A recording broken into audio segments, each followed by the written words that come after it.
আসসালামু আলাইকুম। সবাই কেমন আছেন? আশা করি ভালো আছেন। এইমাত্র একজন আরবি এসে আমাকে খাবারগুলো দিয়ে গেছে। এখন আমি জানি না কি আছে ভিতরে। অবশ্যই আপনাদেরকে আমি ভাবলাম যে আপনাদেরকেও দেখাই। তবে তাদের মন অনেক ভালো যে তারা কোনো খাবার অপচয় না করে একজনকে দিয়ে দেয়। এটাই উচিত আমার যেটা মনে হয়। কিন্তু এটা কিন্তু পুরো প্যাকেট করা, এরা খোলেও নাই। আমি দেখাইতেছি আপনাদেরকে।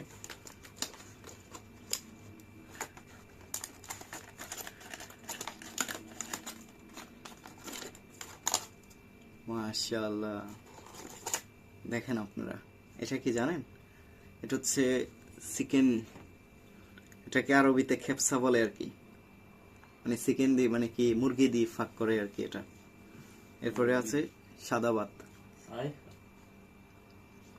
টেস্ট কিন্তু দারুণ। চলে আসেন বন্ধুরা। এরপরে আছে সালাদ। সালাদটাও এনে, সালাদ তোর দাম আছে। তা অবশ্যই ভিডিওটা ভালো লাগলে লাইক কমেন্ট শেয়ার করে পাশে থাকবে।